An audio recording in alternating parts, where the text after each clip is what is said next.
disclosure. Hey everyone, welcome to the podcast. My name is Ben. And I'm Evan. And we are your hosts for Album Tonight, where we force each other to listen to albums that we possibly have never heard before. All right, how this show's going to work is the both of us are going to pick one album each. We're assuming that the other person hasn't listened to their album because we don't have similar taste. Not at all. So, aside from Purple Rain, Abbey Road, I guess.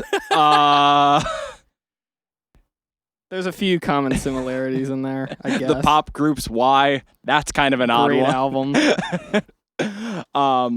And what we're going to do is we're going to listen to the album, then come back after the first album is listened to, listen to the second, and then come back after that. And so we'll have the 2 times of us talking about the thoughts on our albums. The way we'll pick which one's first is by rolling a dice. I'm even, he's odd. Those are our names for now on. Forever. So without further ado, do we want to say the albums? I guess so. You want to go first? Sure. Talk about your album? Sure. I have it right here in my pocket. The actual CD? It's crazy that you fit that in your pocket, man. Technology nowadays, man. All right. My album is the Violent Femmes debut from 1983 on Slash Records, which, let me see. Yep, before its eventual acquisition by the Warner Music Group. So, yeah, we were talking about before the show if we were going to mention labels or not, and I said, I guarantee you mine was bought by Warner. Turned out to be true. It is a folk punk, post-punk, and alternative rock album, and it charted on the Billboard 200 in 1991. All right. Very, very nice. So that'll be a fun listen. I think you can already kind of guess what album I'm going to do because I kind of said it earlier, but I'm going to do White Pony by Deftones, which came out in the year 2000, which, fun fact, is the 20-year anniversary this year, so that's a lot of fun. This record came out on Maverick Records, which was, I believe, Madonna's record, something like that, her record label. I'm not exactly sure. Yeah, they were signed to that, yeah. Yeah. This is, a lot of people consider it nu metal, but it's really not. It's really almost like a post-rock alternative metal kind of album. But I think it'll be a fun listen. The only fun fact I can think of for this record is that they had to take the album off shelves after the album came out because the record label wanted the band to write a radio hit song. And so they literally took the album off of the shelves for a week, put it back out with the song Back to School, which is the first song on the album that we are going to listen to it. I was going to ask that. We are going to listen to it. We're listening to the 2000 version. All right. Right. But technically, that song does not start the album. But we are going to listen to it because I do kind of want to know your thoughts on it. So, yeah. Now we're going to go roll the dice just to see who goes first. So we got even over here. Odd. I'm odd, yeah. So. Yeah, I'm going to say I was guessing that. I'm not going to say the other one that I thought it could be because I'll probably do it for another episode. Yeah. All right. Here we go. And the pitch. I'm gonna walk you through this. The dice is in my hands. It is a red die with yellow dots. Oh wow. As I let it go from my hands, it hits the ground twice. It lands odd on a 3. That is odd. That means we listen to White Pony first. That means we ride the white pony, right? We ride the white... No, we don't ride the white pony. All right, with that Wait, said... you're telling me we're not doing coke tonight, Ben? With God that said, fucking damn it. With that said, we're going to go ahead and we're going to listen to the album and we will be back. All right, we are back after listening to White Pony. I would ask what you think of it, but we're just going to go, I just want to go over the album briefly and my thoughts about it and why I picked it and, you know, when I really started listening to Deftones. So I started listening to Deftones a long time ago. And I really just didn't want to listen to White Pony, and I don't know why. I just was kind of turned off to the fact that it had change on it, and I think that's why I didn't want to listen to it. because I had heard Change so many times that I was like, well, if the whole album's going to be like this, like I kind of don't want to listen to that. But when I finally manned up and listened to it, it was not the experience I was expecting. I picked this album because it's one of my personal favorites. I love it so much. I wouldn't say it's my favorite Deftones album, but it's pretty close, I would say. But I picked it because it is the most well-known Deftones album. And it's the most popular, and it's the 20-year anniversary this year, so it kind of made sense. So I just have a few notes about it that I wanted to talk about and why I really like it. And I'm going to actually talk about each individual member and their part in the album. I think Chino, and this shows on all of their albums, but specifically this one, is really good at harmonizing with certain chord progressions with notes that don't fit within the chord, that are very added on. Like you hear him sing certain melodies and you expect him to resolve to a note and he just doesn't. And he's really good at doing that and adding that flavor. So I'll always love his vocals because of that. Abe, who's the drummer, his snare is really pingy, but it works like really well with the sound. Because personally, like pingy snare drums are cool if you do it right. And most of the time you hear a pingy snare drum, I feel like it's on a very raw sounding album, where White Pony isn't raw. It's very well produced with a pingy snare sound that fits, and I think it works. Stefan, who's the guitar player, it's really Stefan. It's really his playing is really simple. He's not a flashy guitar player, but everything he does on this album works really well. Like it doesn't matter what he does, whether it's just simple chord progressions or certain riffs. Like, it all works within the songs.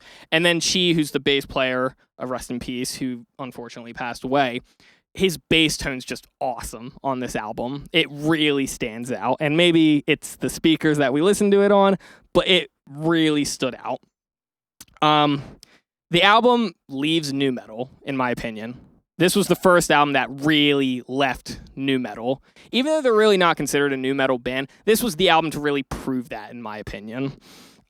Because you got a lot of eerie and ominous vibes while still being like rock instead of metal at certain points, which is cool.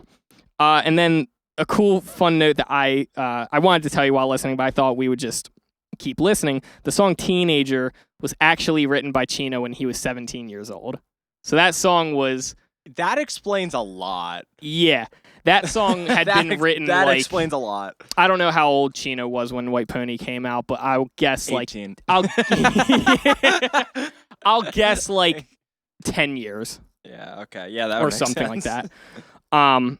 Yeah, so that's a cool little thing about that song that I remember reading that somewhere and I was like, that makes a lot of sense when you listen to the lyrics and whatnot. I mean, obviously the music's different, but the lyrics are the exact same from when he was 17. And then I just wanted to go over my personal favorite tracks from the album, and these are in order. So I have 3, starting with Pink Maggot, Korea, and Knife Party. Those are my 3 favorites from the album by far. But let's start getting into it. I want to know what you think about it. All right, so first thoughts. Any basis I had on this album was literally just talk from you and Trash Theory, really. But I mean, in his video, he played parts of stuff, but, not enough for you to get a full impression.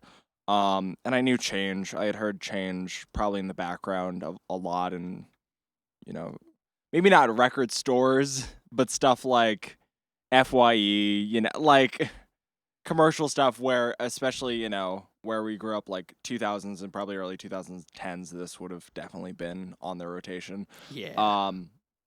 And I've probably heard, I have probably heard Back to School at least once in my life. But okay, I just want to get my thoughts out on that fucking mess. Because the first thing I wrote was just serious limp energy. Yeah. Oh my,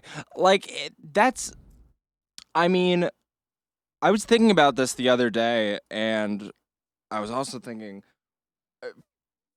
honestly, a good thing. Any kids listening to music now trying to get into stuff will never have to experience picking up a CD in a store, having to bring it over to the machine to get a sample from it, and listening through it. If I was a kid and picked up this album, put it in, and just heard that, I would have put it back on the shelf. Yeah. And that wasn't the idea, which is kind of funny. Yeah, and it's funny because the idea from the label was, oh, this is gonna, you know. They quite literally wanted the band to make a Limp Bizkit Korn song. Yeah. That was It popular was much at the more time. Limp Bizkit sounding than Korn in my Very much opinion. so. Oh, very much so. And it's funny because honestly, when you listen to the lyrics of the song, you could easily say that, oh, it's just a song about being a high schooler. But like you could also look at it as them talking to their record label and how they were acting like high schoolers. Yeah. That's kind of what I get out of it every time I hear it. It sounds like a bad Kohl's commercial. Yeah, pretty much. And look, I'm not going to lie. When I first heard the song, I didn't hate it. I just Back didn't to love school. Gotta get a haircut. Boots and pants. But yeah, Get yourself a new outfit. I didn't hate the song when I first heard it. I just thought it never fit. And that was before I knew that it wasn't even supposed to be on the album. I just always thought it doesn't fit. It's such an outlier song, which is weird. Like, I thought maybe it was a leftover from Around the Fur, which is their previous album. But I was like, that'd be weird because it doesn't really fit on that either. It fits better, but not quite exactly. So I was like, I don't know. It's just kind of weird. But when you get to track 2 and on, I'm not even going to try and pronounce how you say that title. So, Felicitaria? Well, it's not Philippe because there's not an L in it. I think it's just Featusera. Featusera. Or Featus... Feet in my mouth. Something like that. Okay, but other than Back to School, that was good. The first thing that really stuck out to me, well, once the real album started, was, oh, this is actually good. Because that first song, I've heard albums where the first song is so unemblematic of the rest of the album, and that wasn't as sharp of a change. The one I'll point to as the worst is Billy Joel's Piano Man starts with a song called Travelin' Prayer, right? Which is a shitty country song, and then goes into Piano Man. I don't know why Piano Man wasn't the opener. I don't know why Travelin' Prayer was on the album. But this wasn't that bad, but still I heard the second song and went, oh, this is actually good. And I think I liked it for 2 reasons. One, good God, it was Smashing Pumpkins influence. Like, oh, yeah. Oh, my God. Like, and as someone who listened to Siamese Dream and Melancholy just throughout middle school, like, religiously, I was like, wow, this sounds like Corrigan in parts. But the good thing is it was never as whiny as Corrigan, thank God. I mean, fair. And I thought it was really cool how it was much more goth inspired than I ever would have expected. Oh, yeah, definitely. It was more goth than emo. I guess it would be the difference between confidence in the case of goth and pity in the case of emo. Right. And also lyrics, too, you know? Like, these lyrics, even though they were, like, dark, they weren't... I think of emo, and I think it's more like pain that you usually talk about. Where this album, he doesn't really talk about his own pain. He talks about real life in a dark matter. Yeah, you know? the closest song that I thought got to emo tropes was Knife Party. Yeah. Which, like... But I think that was kind of intentionally a little bit goofy in the Get Your Knives, Now Kiss Me thing. Yeah. But I think what I thought was really cool about it was just the fact that it was so atmospheric leading into the goth thing. I know that The Cure's Pornography was an influence, and yep, it definitely was. And that's not, and I'm not saying it's, what's the word I'm looking for? I don't think that it's ripping it off in any sense. I think it's just heavily influenced, and I think that it definitely does its own thing. Right. And I think that's cool.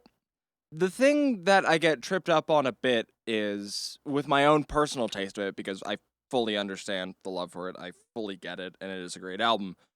It's just, there's something missing in my head in terms of melody, which I think is the point. So that's something I can reckon with pretty easily. Right. Well, do you mean from Chino or just in general? Just just in general, because I think Chino is probably the strongest of anything. Right. But I think that's dealing with the album at hand. That's just personal preference.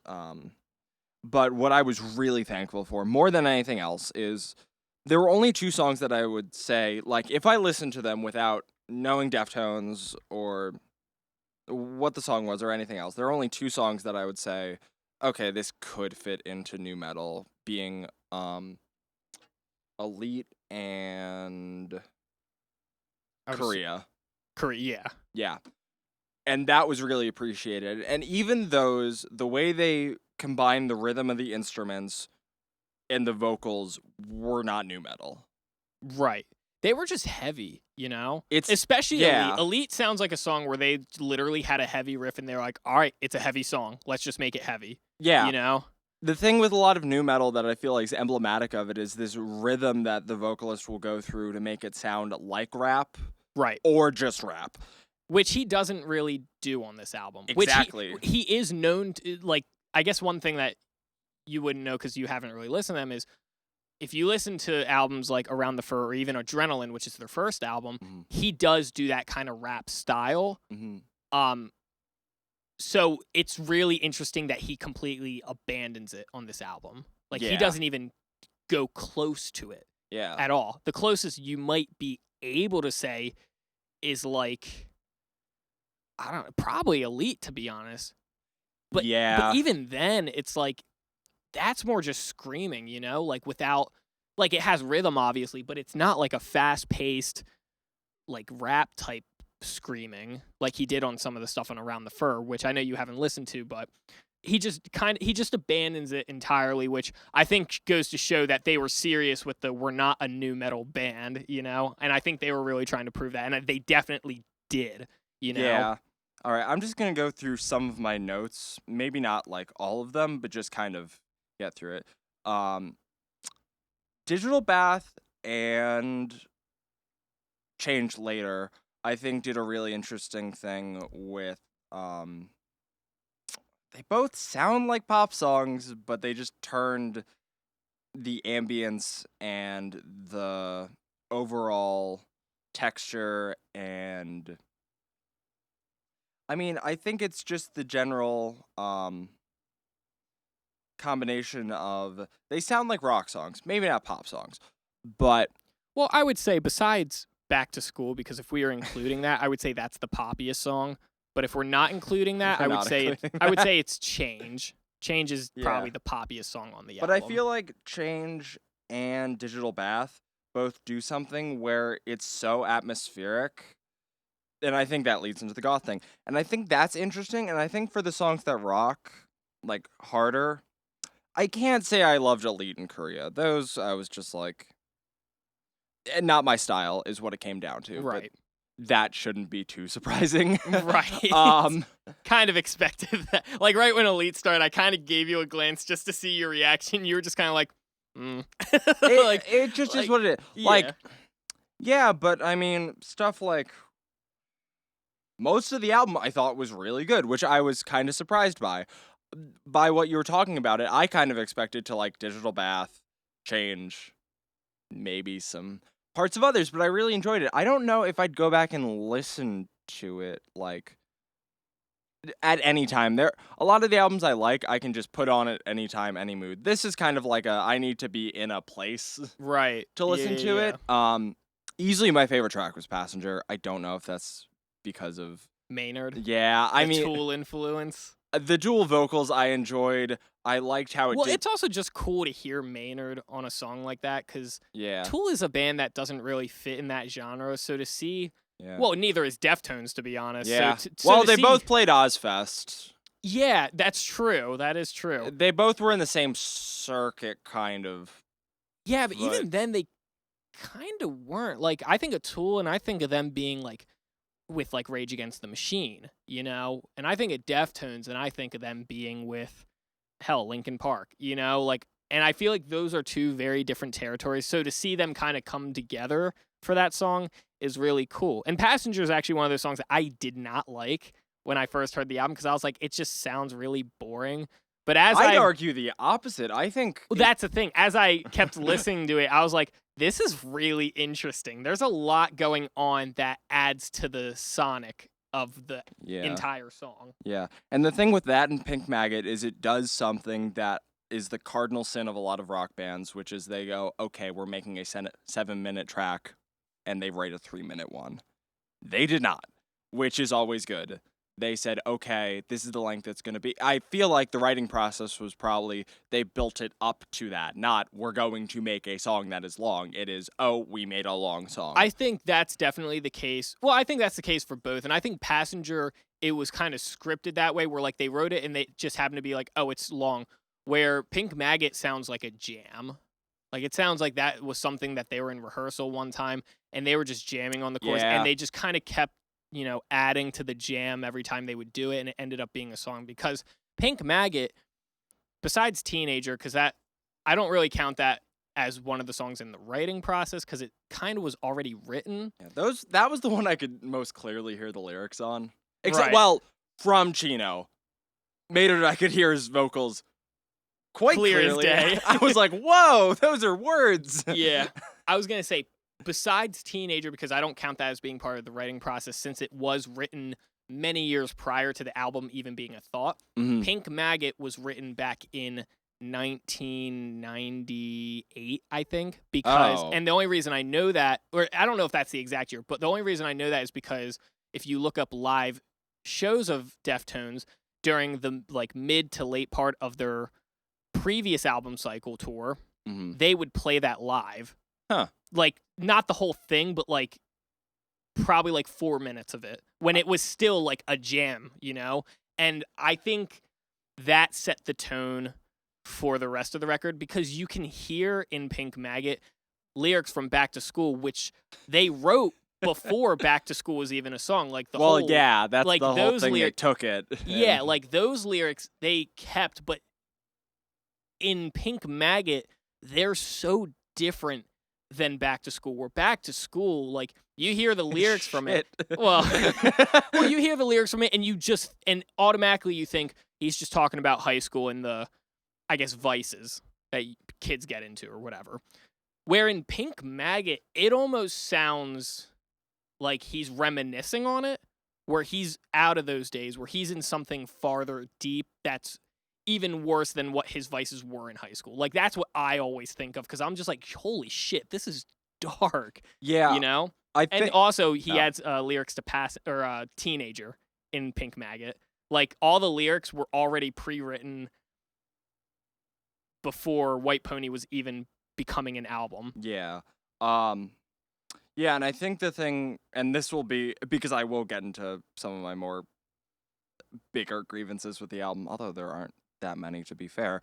But before that, I think that Pink Maggot really works as a closing track, but ironically, I don't think it works well with having the opener be Back to School, which is kind of weird because you'd think, oh, it's the classic bookend of similar lyrics at the start, similar lyrics at the end.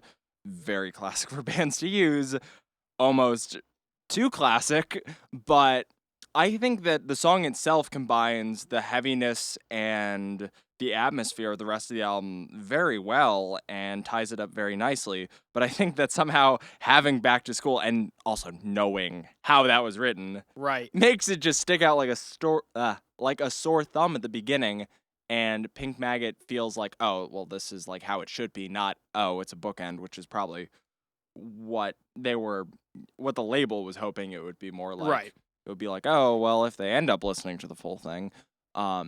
It would have had a bigger impact if Back to School was not the first song on the re-release. Or if it just wasn't on the album, period. Yeah.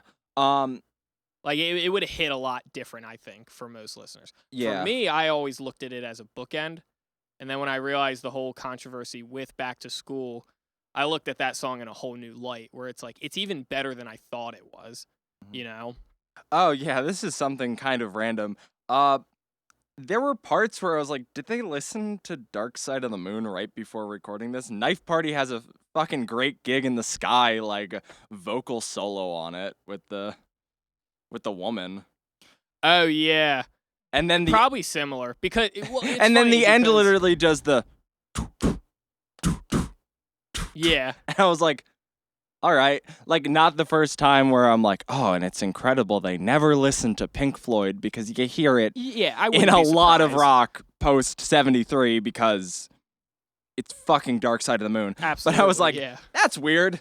I mean, I've heard artists reference it and Floyd's work so much less, obviously, and I don't even know. That could have been a coincidence.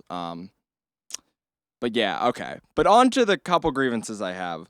One, so was the album art I was seeing the re-release or the original? The re-release. Okay. The original was a gray cover Mm-hmm. with the outline of the horse, Mm-hmm. and on the left side, like reading it horizontally but going down vertically, Mhm. it just read Deftones White Pony. Yeah. I'm not sure I like either. Okay. And obviously that doesn't have to do with the music, but I have something generally against people using graphic design in a very sterile way of just like taking very generic things and just Right. being like, that's it. And obviously that was kind of the point. Right. And they I were was gonna lazy say about it. they had the album art before they even had music. Yeah, but I was just like, that's not my thing. It's a very sort of like, and here we go. But I think that comes from like a lifetime's worth of just staring at album covers. Right. And I told you this right before we came down here was the one thing about listening to this album on your stereo setup was I could hear certain texture things that I had never heard before, like during God, what song was it? Not Streetcar. I think it was during RX Queen or Prescription Queen, however Yeah. you pronounce it, whatever, There was something that the DJ was doing, and I'd never heard of it before, but it was like a swishing sound almost. Yeah. And I was like, oh, that's really cool. Like, I'd never have heard that before in my life, Yeah, there's a lot of subtlety on here which was cool, like very cool. for a 2000s rock album. This has more subtlety than I was expecting because subtlety is not a word that is commonly used in new metal, let alone the stuff that was coming out at this time. Yeah. And this was the first Deftones album with a DJ, and like, It's very subtle. yeah, like It's everything not that he obvious. does, it's not like scratching in your face or sample after sample, you recognize it. It's like all texture, ambient, atmospheric type Yeah, it sounds, fills in the background. and it makes the album. Like, if there's anything that really makes the album what it is, that makes it, in my opinion. Yeah. So I think for me, kind of to sum up my opinion on it in kind of like a one sentence thing, it is a great 2000s rock album, and if you were into that, seek it out if you haven't listened to it already. But if you're not as in tune with the era, I still would recommend it if you're into goth influenced stuff, or if you're interested to see what this weird hybrid of a post new metal band and the Smashing Pumpkins is. Definitely. It's a good one. I highly recommend it. So, okay, time to go again. I believe so. This album's going to be a little bit different. Just a little bit. It is. It has been a while since I listened to it all the way through. Definitely a couple years, but I will say this: if I'm thinking of it correctly, I don't think there are any electric instruments. Wow. Okay. There might be an electric guitar on some of the slower stuff, but it's Well, I'm excited. it's to hear it. acoustic in a different way. Well, not only have I never heard this album, I'm not familiar with the artist. So, Well, I guarantee you know the opener. well, we're gonna find out. Yeah. All right. Well, we will be back very soon.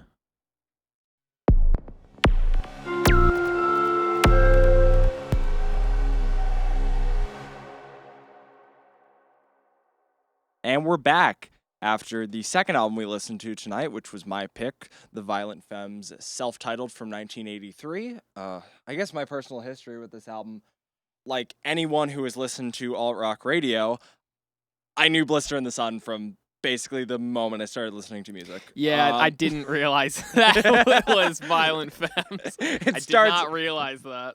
Yeah, and on top of that, it was on a CD compilation I listened to a lot in elementary school. I think it was the last song on there, and it was full of 80s alternative stuff.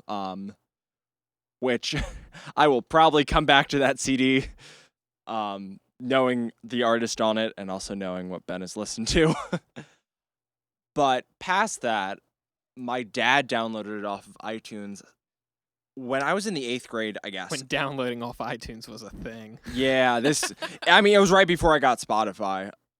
And because I got that freshman year, and we'd listen to it a lot in the car, it would be that and some other albums, which I'm actually not going to mention because there is also a major chance I will bring them back. Ooh. Stay tuned. But yeah, and so like early high school songs like, I mean, Blister, but mostly stuff like Added Up,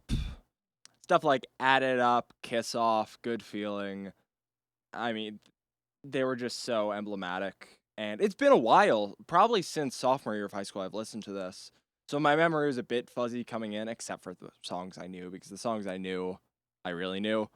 But yeah, I still found it a really good listen, and I have my opinions on how it fits into the alternative punk, whatever canon, but I would really like to hear your opinions. All right. I took notes for, like, every song, but my notes that I took were about the album in whole for the most part, unless I said this song and then ...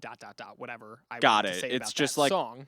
The other ones are just chronological notes. Yeah, of me listening and picking up certain things. So Blister in the Sun, it's a classic song. Yeah. Everyone knows it, obviously. But fun fact, I've never listened to it in full. I've never listened. That's not that surprising because a lot of the time it's played on TV shows or like trailers, and so you just hear.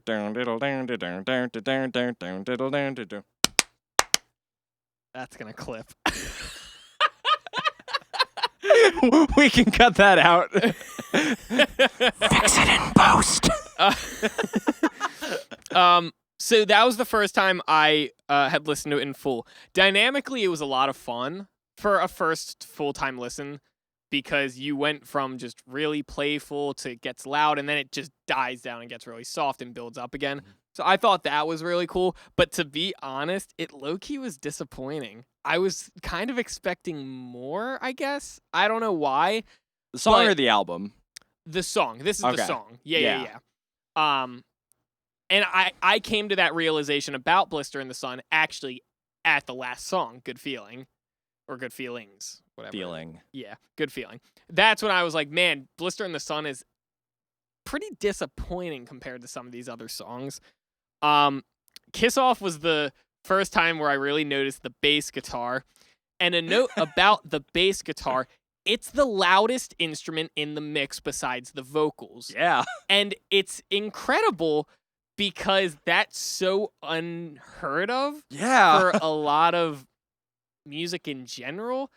But I think the only reason why it works is because it plays a role of not the low-end bass guitar, but the role of another guitar. It takes the lead, and everything revolves around that bass sound, I think. Mm-hmm. The guitars, honestly, nothing stood out about the guitars to me where I was like, oh, that was a really cool lick. It's a lot of high neck stuff. Yes, very much so. Yeah. And the bass drives every single song. Mm-hmm. Almost every single song. There's a couple times where there were other instruments, like in fucking Gone Daddy Gone, the marimbas? Yeah, so here's the interesting with that thing. I was like, what the fuck? Yeah, because when I saw you writing the note, I was like, yeah, there is only one thing you can write. The interesting thing, and I just learned this. So they took a full set of lyrics from a song called, I think it might just be called I Want to Make Love to You. Sounds about right. What is it? Oh, I Just Want to Make Love to You, which was originally recorded by Muddy Waters. You know Muddy Waters. The both of us had an experience with someone who was trying to get Ben a job and just kept talking about Muddy Waters. It was really creepy. Yeah. But tough scene. But anyway, so I was like, why is someone besides Gordon Gano or Gano? I don't really know. I'm gonna say Gano for the rest of this. But all of the songs are credited to him except for that one, and it's Willie Dixon. I was like, what the hell? Okay, because I was like, why the hell is Willie Dixon like a blues artist who Right. was like definitely not listening to this? Yeah, but that's why. And apparently that was covered by by the strangest thing. It was covered by, and I really want to hear this now, Gnarls Barkley. Wait, really? Yeah. Oh, I didn't know that. Yeah, and apparently that cover was used in a commercial for the film Igor, if you remember that. Interesting. Okay. But yeah, back to Yeah. your thoughts on the album. That's just weird. I think it's xylophone. I don't think they use a full marimba. I think they might honestly have a kid's instrument that they're playing it on. Yeah, you told me that, I remember, and I like a while ago. And now that I'm hearing it, you're probably right. But I'm gonna go back up to Kiss Off. The one thing I realized right away, because I think Blister in the Sun was one of those songs where I was like, oh, like I kind of know this, like it's fun, blah blah blah. But Kiss Off was the first one where I really started like picking things out. Quite frankly, the production's simple, and I think that's really like good. I'm glad it's not overproduced for the main fact that it sounds like a 3 or 4 piece band. It doesn't sound like it's just a ton of different people and a ton of different layers for the most part. Yeah, at this point it was a 3-piece band. Sorry for the Yeah, close-up again. which is cool. It quite literally doesn't sound like it was mixed, to be honest. It sounds like they just kind of hooked up mics and said, all right, let's record and then we'll put it out right after we bounce everything. Mm-hmm. Which, you know, it's fine, I guess. I don't know exactly how I feel about it, but it's simple and I appreciate that. Please Do Not Go. The rhythm was really fun and the guitars played the downbeat to start the song, and that fucked with me so bad. Because then when it's so good. when the rest of the band came in, I was like, wait, hold on. And I was trying to find where it was. But then eventually the guitar went to being the upbeat pattern again. And I was just like, okay, Can you that explain makes sense. upbeat and downbeat to any listeners, including a certain drummer for Metallica? The downbeat is 1, 2, 3, 4. And the upbeat is 1 and 2 and 3 and 4 and. And so the guitar pattern sounded like it was playing the downbeat, and then when the rest of the instruments came in, it was very clear that it was the downbeat, but very awkwardly placed. And then once you reach the second verse, it goes to being on the upbeat, where it made sense. So that tripped me up pretty badly, because I was like, wait, what the hell is going on? This was a song that disregarded melody entirely, in my opinion. Like, the chorus had some, the verses had none. And it was like, it was punk, I guess. I don't know. That's basically all I can really describe that as. But the bass break in that song was awesome. The bass break in that song was phenomenal. And honestly, a lot of what I liked about this album will revolve around the bass. Add It Up was the first song where I was like, this is awesome. Like, I really liked Add It Up. For the main reason that this was the first time where I was like, this is a punk band with an indie vibe. And that's where I was like, that's cool. I really like that. And actually, it reminded me of a band that I run Sound at the Fire, and which is a music venue in Philadelphia. And there was a band that came in from New York, I think. I don't remember exactly where they're from. But they're called, I think they changed their band name. It's like Erudition, I think. I don't know. But basically, they had that, like, Thank you added for up. confusing our listeners. Yeah, I don't know. I'm just going to... All 3 of them. All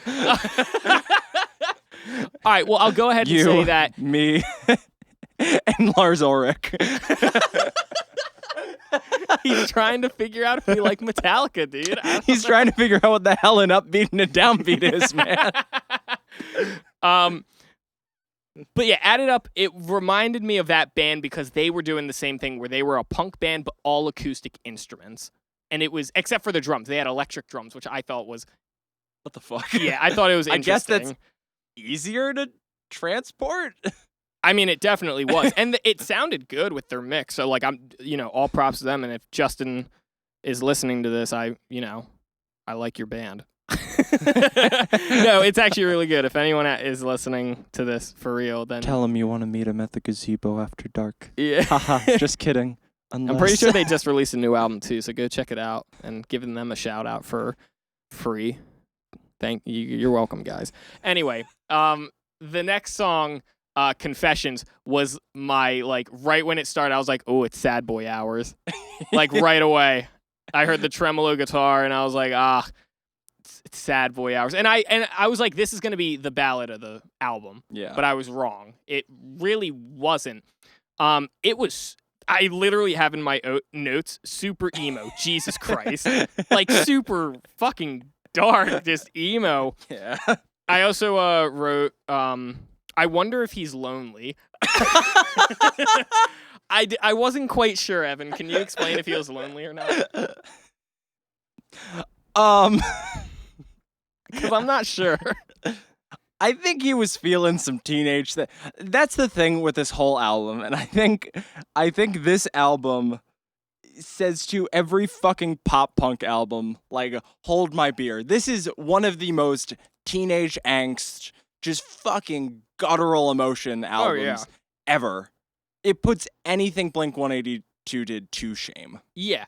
And it's funny that you say that because on the next song, Prove My Love, which I'll get to in a second, but I'll just bring it up. It was the first time I questioned, is this supposed to be a concept album? Because it sounds like he's telling the same story throughout each and every song about the same person, because all the themes lyrically are very similar, and it sounds like it's following a story.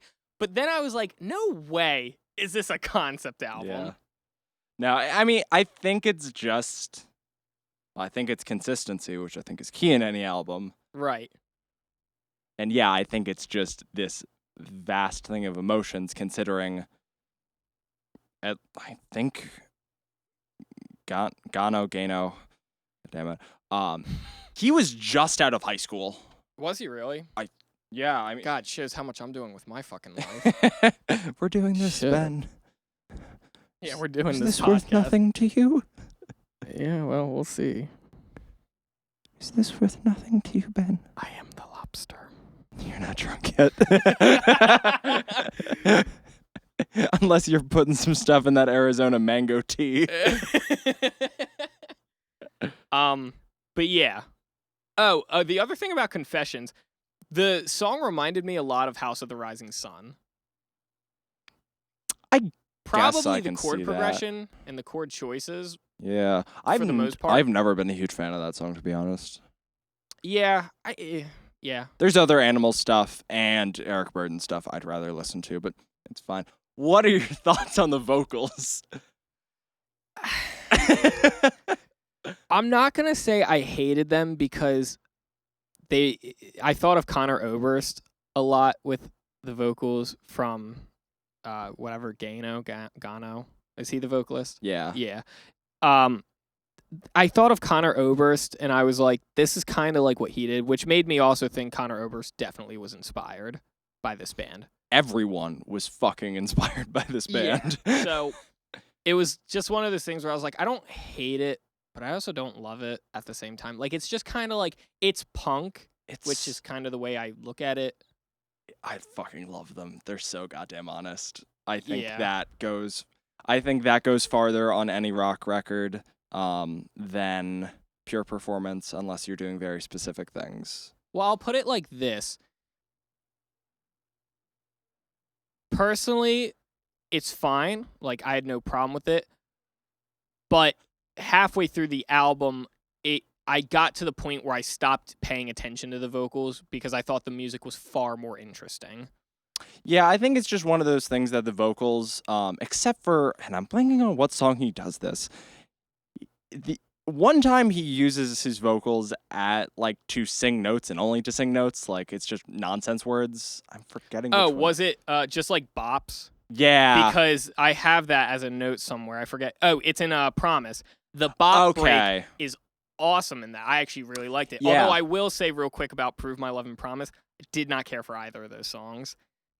They were I don't blame you. fine, but I got to the point in Promise where I was like, they're starting to blend together a lot, these songs, where I was at that point I was like, I hope it goes into a different direction.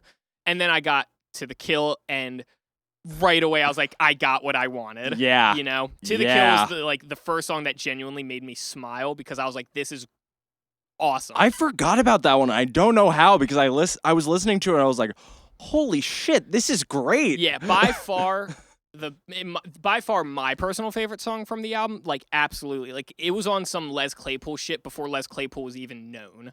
You know? That's basically how I viewed that song. And it was like, at that point I was like, yep, the bass is what makes this album. It was at that point where I was like, this is the reason why people love this album. Yeah. If I were to guess.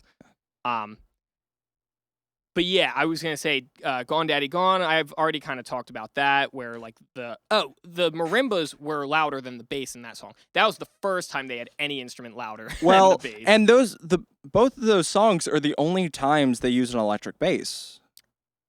Is that right? I think so. At least from my ear. I don't think To The Kill. I think no, sorry. I meant sorry. I was thinking of it To The wrong. Kill was definitely an acoustic no, bass. not To The Kill. Sorry, I just totally blanked on that. And I think Gone Daddy Gone was acoustic too, as far as... I mean, throughout the entire album, I thought it was an acoustic bass. Could I be wrong? Absolutely. It sounded like there were pickups on some of it. Maybe. Yeah, it's acoustic and electric bass guitars by Brian Ritchie. He was also the one that did the xylophone. Is that right? Yeah. So it's a xylophone, not a marimba. It's a xylophone, yeah.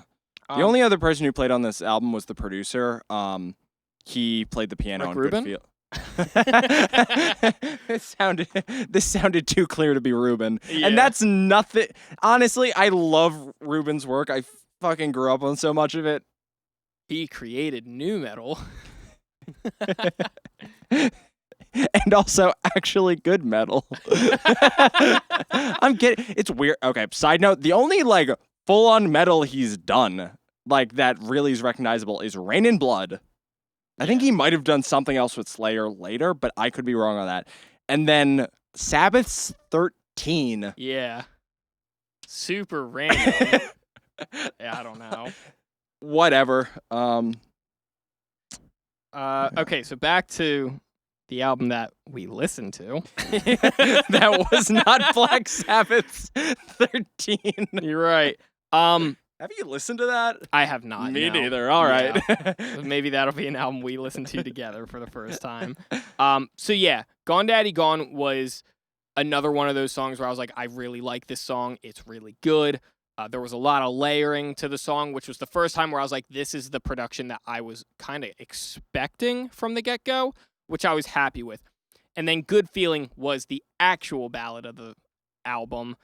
First time I heard a piano, which was really nice. And the piano melody was beautiful. Yeah, the only time piano is used on the album. Yeah, and I thought the piano melody was really pretty. It fit really well with the actual vocal melody. And Good Feeling was the next time I actually paid attention to the vocals, because, again, a lot of lyrical themes that were reoccurring in this song that I heard. Oh, it was also the first time I heard a violin, too. Yeah, there's a violin on that as well. Yeah, so, like, after that track by track, which I think this one's maybe easier to do track by track on than White Pony, because White Pony's a lot of... I don't want to say it melds together, because that's not right, but it's very much things carry on. Yeah. And this every song ends with dun. Right. They ended with like a pretty except clean Good Feeling. cut. Yeah. I'll say for this, and like my overall feelings for this album was, it was okay. It wasn't like, I'm going to kind of get into some of my grievances, because a lot of my notes were like positive things I picked out.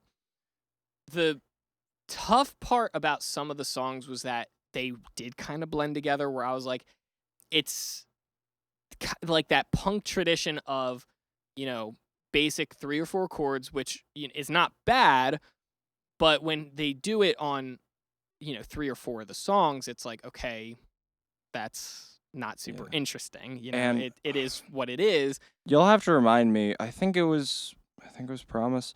One starts off with the same dun dun dun dun thing, which eventually does something different. But that honestly for me was this listen was the only time I really went, this is a little bit samey, but I also have my own reasons for that, which I'll get into. Yeah. I liked the B-side far better than the A-side, in my opinion. Really? Yeah, That's surprising to me. which is funny because the first 2 songs on the B-side are my least favorite tracks on the album, but the highs outweigh the lows, I guess. but the next 3 songs completely took it off for me, surprisingly. yeah. Like, they were the songs where I was like, because by the time I got to Good Feeling, I was like, Blister in the Sun was pretty disappointing compared to these songs, you know? Yeah. But I will say, I give credit to Add It Up, because that was a great song. That was like super punk, like fast kind of, energy-filled song. And Confessions, it's not that that song was bad, but I'm conflicted about it. Where like, it was a good moody kind of song, but it never really took off. Yeah. In the way that I was expecting it to. Yeah. I kind of have a theory about where this album sits in kind of the alt-rock canon, and I'll kind of get into that, but I want to do that after your kind of... Yeah, these are pretty much my wrap-up thoughts. Yeah, but definitely B-side was far better than the A-side. And a lot of it does have to do with the production side of it, I think. Because the songwriting was good all throughout the album, I thought. Like, I didn't think there was a weak song in terms of songwriting. Like, I thought every song, the way they were written, had a purpose, and that purpose was fulfilled with how they wrote it. But it was more so with the production of it, where the B-side just had a lot more to it that caught my attention than the A-side, where the A-side was pretty bare bones, where it was quite literally voice, 1 guitar, 1 bass, and a drummer, which... again, is fine, and it definitely has its place, but if it was going to be that, I was kind of hoping that it would be throughout the entire record, but then they proved that it could be more, and when it was more, I liked that more, and so it kind of left the A-side kind of just like, it's there, but that's not what the shining light was for me. So, yeah, so would I go back and listen to this album? Probably not in full. Like, if I were to, I'd probably have to do it, like, sometime not soon. Like, it'd have to be another time where, like, I need to cleanse myself from listening to it and then go back and reevaluate. Because, again, first-time listens, I kind of hate reviewing music. But at the same time, it's cool to hear what you thought and then go back and listen and be like, oh, well, I didn't catch these things. So this is also my first opinion, first listen type review. And B-side definitely stuck out way more so. Overall, okay. I appreciated it, but it comes back to the matter of will I listen to it again? And it's I don't know, maybe. Yeah. I do kind of feel the same way about White Pony, and it's like a lot of that was really good and I had a lot of good things to say about it, but also it's like, am I going to be in that mood again? Right.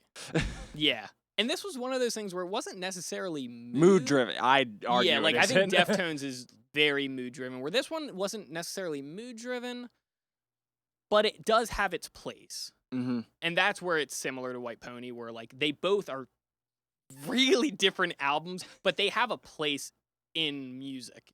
Yeah. Just far different. Yeah.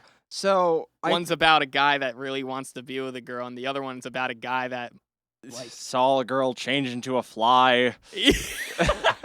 And she just flew away in a house. And then she took a bath in a digital thing. I don't know. I never listened to it. I don't know what it's about. Oh yeah, White Pony. That's the one where they sing about riding horses, right? That's right. It's about cocaine, right? So I think the thing I got the most out of this listen, because it has been a while and there's been a lot of stuff I have delved into since this. Holy shit, do they owe just an immense,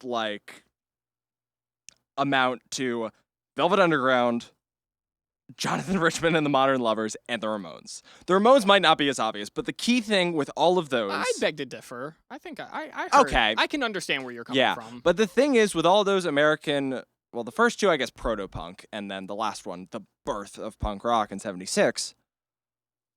none of them were trying to make punk rock. That's the ironic, especially with the Ramones. Yeah. The Ramones were more inspired than the Bay City Rollers than they were like.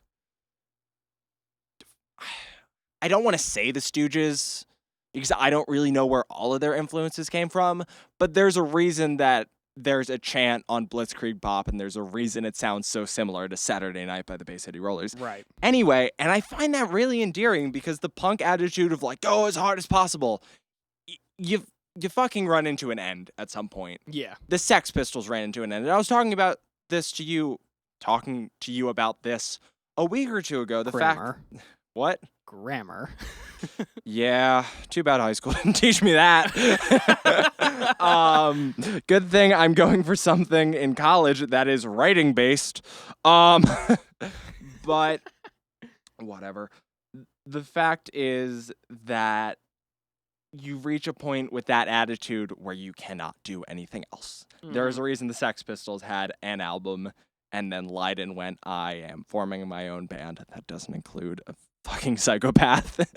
And there's a reason that critically, I mean, never mind the Bollocks is still a fucking classic, but there's a reason critically Public Image Limited is held to a higher regard. And they weren't really going for pop. They were just going for something different. Shit, I hit the microphone. And I think it's so endearing, and maybe this is just an American thing, but like the punk groups that just tried to make pop music. The Velvet Underground were trying to make pop music with like no money and no equipment. Right. Jonathan Richman was kind of the same way. The Ramones were kind of the same way. CBGBs weren't even like, are people going to like this? Yeah, exactly. And I think that's kind of the same thing with the Violent Femmes. And that's why I think of it so much as pop punk, because it's these feelings of just desperation and emotion. And the guys just kind of screaming them, and they're doing their best to give it like a pop feeling with the 3 instruments. Yeah, and most of the time, aside from the last 2 tracks, and where whether they have you slightest call like whether you call this punk or indie or whatever, lyrically you find it in not only in pop punk but a lot of different genres actually, and I think more so, maybe not because of directly the Violent Femmes, but I would say they. You just call them the Violent Femmes. The Violent Femmes. Maybe it's not directly. You fucking asshole. I show you my music in this. I treat it with disrespect. I don't. You treat them like shit. You come into my house. Oh, I was get my wife's name right. Oh, I was talking about a certain person we knew in high school. Oh, yeah. Can I call to get flowers? Your prom's tonight. Acme's the only place that has them right now. No, I was talking about Coach.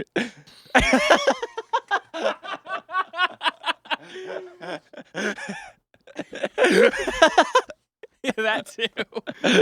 You treat those Violent Femmes like shit. And you run around saying, don't tell Evan. What the fuck? Okay. I don't even know where my thought was going after that. Something with pop punk. You were saying that the lyrics are more represented in a different genre is what it sounded like you were saying, because it's the lyrics definitely correlate to like, 2000s pop punk, but like so many other genres too, in just a different manner. Like maybe not as abrasive, yeah, but like definitely like super similar. And I don't know if, we owe that to the Violent Femmes, but it would make sense if that was an influence for a lot of artists, Yeah. Yeah, and with something like Confessions, it fits with this other thing that, I mean, the Ramones didn't do because they didn't write long songs, but certainly with the Velvet Underground and definitely with Jonathan Richman, I was listening to that, I was like, this is their version of like the Modern Lovers' Picasso, which I'm assuming you haven't heard, but is a very similar sort of thing. I'm not gonna say it reminded me of the Velvet Underground's Heroin. It had similar length. Really, what it reminded me of, if anything, off of that album, although it did have more change in it, like it did different things, was Venus and Furs. And I don't know why all those bands did it, and I don't really like any of I never mind, I like Picasso. But I don't really know why they did it. That doesn't fit with any pop standard. That doesn't fit with any, like, anything else. But they all kind of fit in this same sort of, like, there's awkwardly long songs on these albums where most of the songs are really short and really concise. And then that happens, and it's like, well, this is odd. Right. So I don't really know what connects them, but they're all there in that same canon. In the same realm. Yeah. They all share common similarities. Yeah. For sure. But yeah, that's pretty much my overall thoughts. Yeah. All right, does that wrap it up? I think that wraps Episode 1 done. I think that wraps it up, but I think we gotta do, like, should we do like a sentence summary of it at this point? Sure. I don't. No, I meant for the Violent Femmes album. That's what I'm. Yeah. Okay. No. I knew that. Not for the whole goddamn podcast. It One happened. Sentence summary. It was here. I hope you enjoyed it. We hope you enjoyed the podcast. But a 1-sentence summary of the album. Bass is key. Yeah, I mean, it just carries on the Velvet Underground and Modern Lovers tradition in punk rock, and it's fucking cool. All right, great. Well, that about does it for this episode, so we're going to wrap it up now. If you guys liked what you heard, you can email us at, what is our podcast called? You fucking created it. I'm just kidding. Are you? Are you really? I guess you'll never know. If you guys liked what you heard and you want to hear more, you can always email us at albumtonight1@gmail.com. If you have whoever took albumtonight@gmail.com. Yeah, give us the domain back. We never had it. If you liked what you heard, you can email us there. Give us album suggestions. Give us cool comments. You can tell us you hate us. Whatever you want to do. We will take any comments possible. Thank you guys for joining us. Thank you, Lars Ulrich. You've been a wonderful fan as always. I can't wait to have you on the show. Can't wait to talk about Saint Anger, man. It's going to be a time. To be fair, I have not listened to it. Oh, Evan, I know we made rules about possible bands we're not going to do, but I might have to make an exception. Ben, we said no Beatles, no Metallica. I'm not mentioning the other artists. Yeah. All right. Well, that about does it. My name is Ben. My name is Evan. And we are from the host for Al. We are from... We are frozen in time. Help us. We are your host. We are your host for Album Tonight, a show that might take off, but probably not. We'll see if there's an episode 2. We'll see if management allows it after this one. We have to see if they'll let us out of this basement. All right. Thank you for joining us. All right. See you later.